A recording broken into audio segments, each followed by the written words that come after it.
सुनो ओए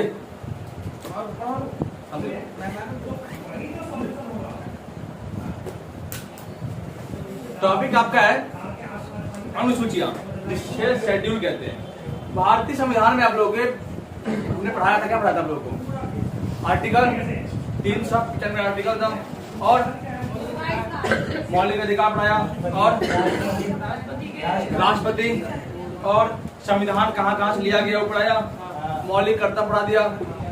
अब जो टॉपिक है वो आपका जो है वो है शेड्यूल वाइज।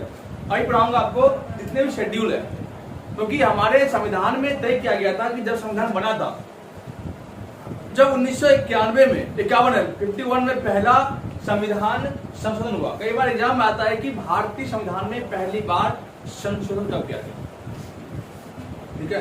तो टाइटल है आपका 1951। हाँ, अब यहाँ ये पूछता है कि जब संविधान निर्माण हुआ था, जब संशोधन नहीं हुआ था, उस टाइम पे हमारे संविधान में अनुसूचियां कितनी थी? 8। लेकिन अब वर्तमान में कितना है? 12। तो ये पूछते कि जब संविधान बना था तो मूल संविधान में अनुसूचियां कितनी थी? तो 8।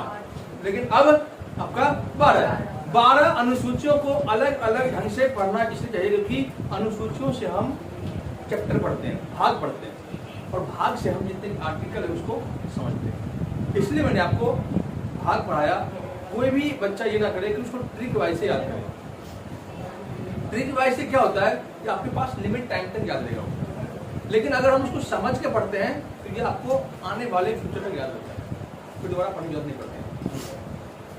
तो आपके यहाँ पे लिखा हुआ है अनुसूचियां, जिसे हम शेड्यूल कहते हैं। तो शेड्यूल में आपके 12 शेड्यूल है, 1 2 3 4 5 6 7 12 का लिख दिया मैंने यहाँ पे, और इसके बारे में लिखा हुआ है। मैं इसको एक्सप्लेन कर देता हूँ कि होता क्या है।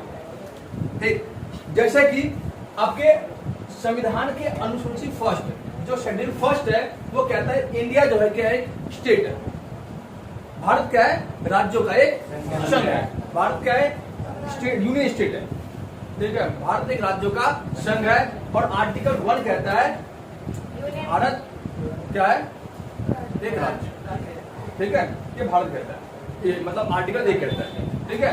तो आपके अनुसूची 1 आपका क्या है? राज्यों का संघ है। उसी प्रकार से अनुसूची 2 जो है वो कहता है कि भारत के अंदर जितने भी अधिकारी हैं, राष्ट्रपति, उपराष्ट्रपति, राज्यपाल, न्यायपालिका, प्रधानमंत्री, उन सबके पद हैं, पोस्ट है। वो यहाँ लिखा हुआ है भारत के राज्य व्यवस्था को चलाने के लिए, भारत को चलाने के लिए जो पोस्ट है, जिनमें राष्ट्रपति का पद होता है, प्राइम मिनिस्टर का पद होता है, उपराष्ट्रपति होता है, जुडिशरी होता है, न्यायपालिका होता है, ये सब क्या है? राज्य व्यवस्था को चलाता है। देश को चलाने के लिए कुछ नियमित क्या दिया गया? पद दिया गया, पदाधिकारी है, जिनमें आपका राष्ट्रपति, उपराष्ट्रपति, एक प्रधानमंत्री, राज्यपाल, इसके अलावा मुख्यमंत्री, प्रधानमंत्री, ठीक है? लेकिन मुख्यमंत्री इनमें नहीं आएगा, मुख्यमंत्री अलग आएगा। इसके बाद शेड्यूल 3 कहता है कि ये जितने भी अधिकारी है ये सब शपथ लेंगे। ये किसमें दिया गया है? अनुसूची 3। शपथ लेने का जो है जो कार्रवाई है वो अनुसूची 3 में दिया गया है कि राष्ट्रपति, न्यायाधीश, प्रधानमंत्री शपथ लेगा, वो दिया हुआ है अनुसूची 3। कोई दिक्कत है ना?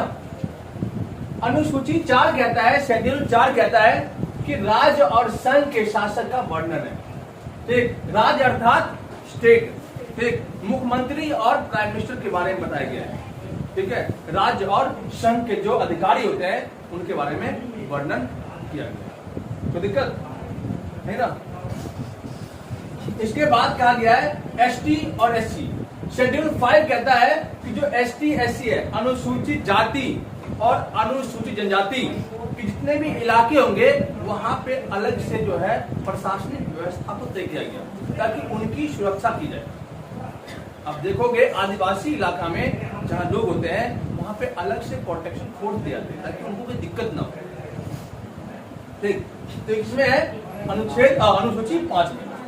अनुसूची 6 जो आपका है वो कहता है असम, मेघालय, त्रिपुरा, इन सभी के जनजाति है जो बताया आपको, गारो, खासी, मिश्मी, जितनी जनजाति है, उन जनजातियों का जो वर्णन है वो किसमें दिया गया है?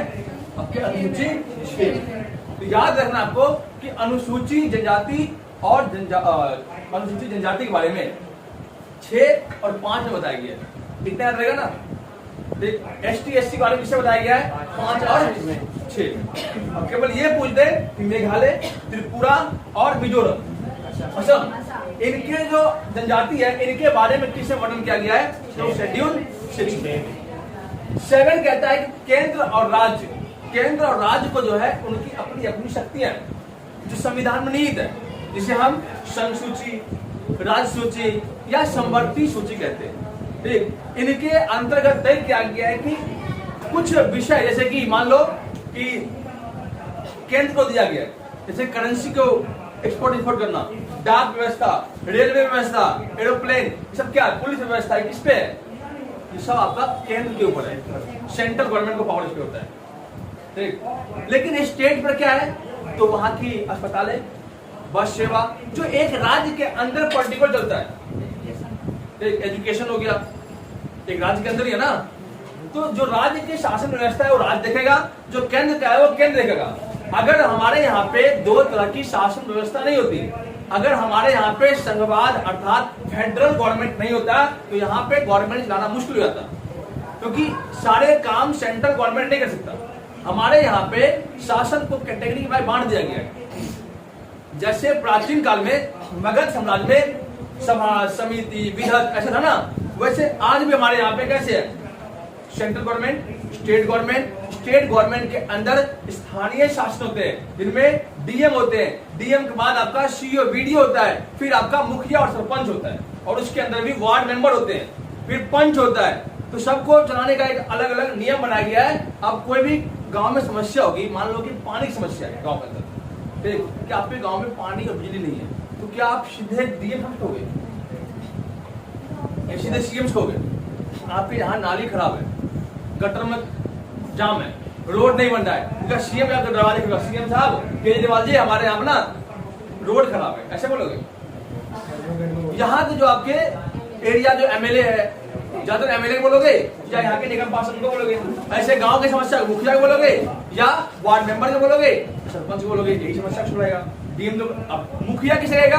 वो वीडियो सीईओ कहेगा। वीडियो सीईओ आपके डीएम तक खबर पहुंचाएगा कि इस एरिया में जो है इलाके में समस्या है, इनको ठीक करो। सब स्थानीय निकाय और स्थानीय शासन क्या है, ठीक। तो अनुसूची 7 क्या है कि केंद्र और राज्य के बीच शक्तियों को डिवीजन बांट दिया गया है, ये शेड्यूल 7 में है।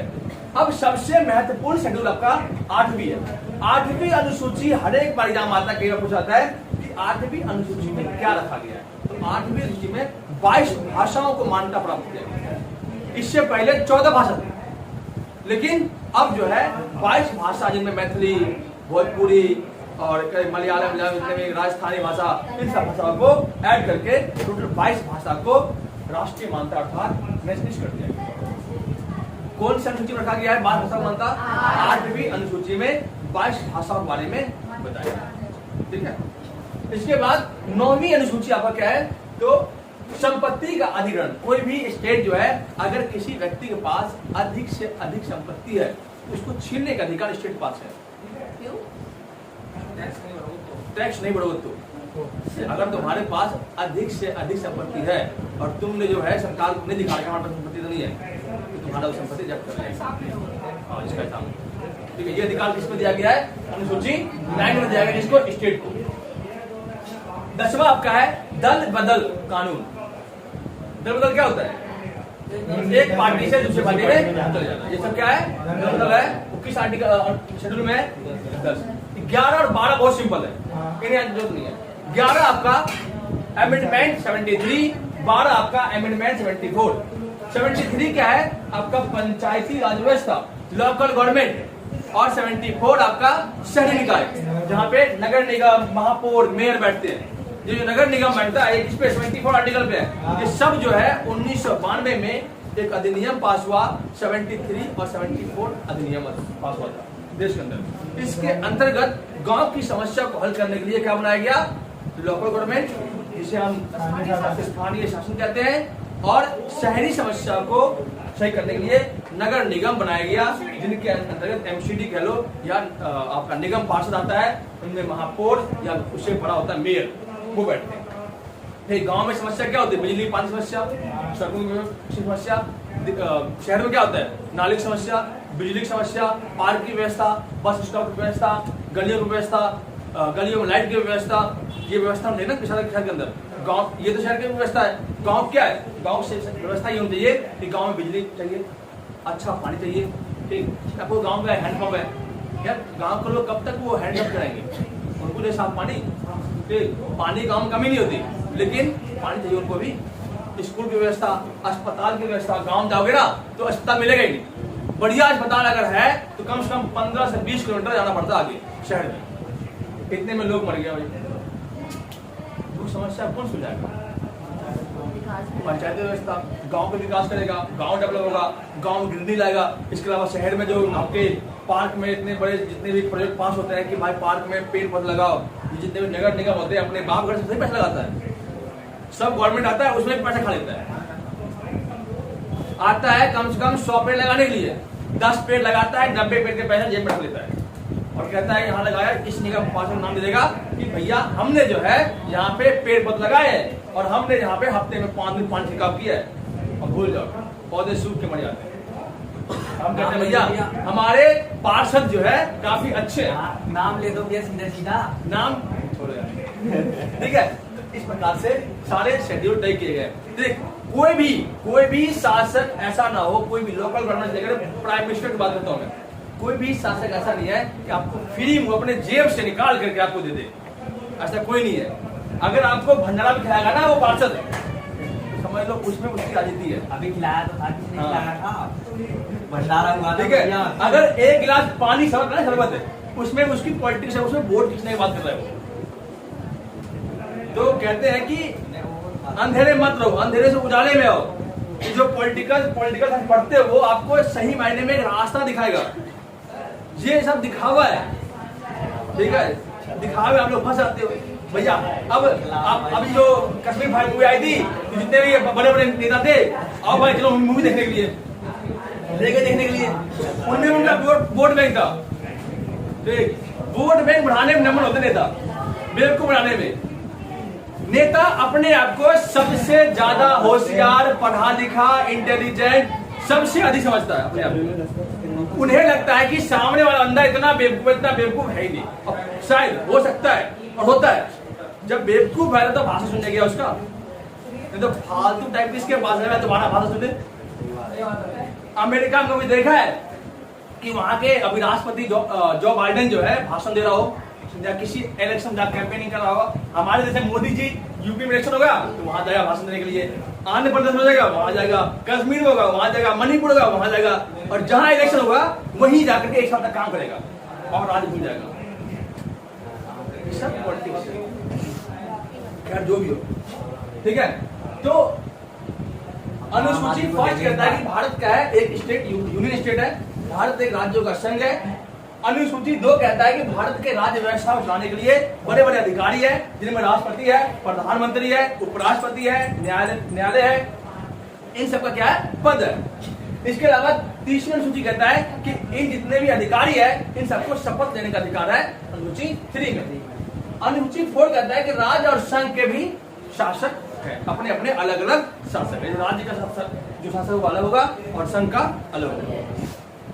5 कहता है कि एसटी और एससी के लिए अलग से क्या दिए जाएंगे, प्रशासनिक व्यवस्था, सिक्योरिटी दी जाएगी, ठीक, लेकिन देते नहीं आजकल, बहुत कम देते हैं, ठीक। 6 कहता है कि त्रिपुरा और असम और मेघालय, इन एरिया के जनजाति लोग हैं, उनके लिए विशेष प्रकार से क्या की जाए, सुविधा दी जाए और इनके लिए अधिकार की बात कही जाए, आरक्षण दी जाए। लेकिन इनको कहाँ मिलता है, मिलता है इनको, ये लोग आज भी पिछड़े हैं। आज जाओगे असम एरिया बहुत पिछड़ा है, वहां पे आपको 20 रुपए में भरपेट खाना मिल जाएगा। और भी खाना पता है कैसे, सर पे लेकर चलते खाने को, ठीक, सब्जी दाल चावल लेके लेंगे, आपको खाना होगा, लो 20 रुपए प्लेट में मिलेगा, आपका पेट भरा।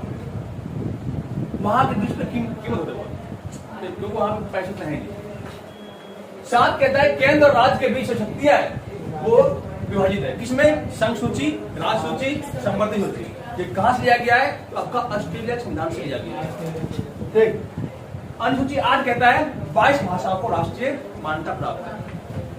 अनुसूची 9 कहता है कि संपत्ति अधिग्रहण करने का अधिकार राज्य को है। 10 कहता है दल बदल, और 11 कहता है पंचायती राज, और 12 कहता है शहरी। 73 अधिनियम किसमें है?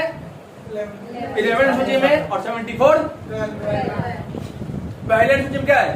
भारत का राज्यों का संघ है। दूसरे अनुसूची में क्या है? देश के चलाने के लिए राष्ट्रपति, उपराष्ट्रपति, न्यायपालिका, ये सब है। और 3 में इनको शपथ दिलवाएंगे। 4 में राज्य और संघ के पदाधिकारी वाले बताएंगे, अलग अलग अधिकारी होंगे। 5 और 6 क्या? जनजाति वाले में। 7 क्या है? असम में। 6 में वो 7 में केंद्र और राज्य की जो है अलग अलग शक्तियां है, जिनमें संघ सूची, राज्य सूची, संवर्ती सूची। ठीक। 8वीं सूची में 5 राज्यों को। 9वीं सूची क्या है? करने का।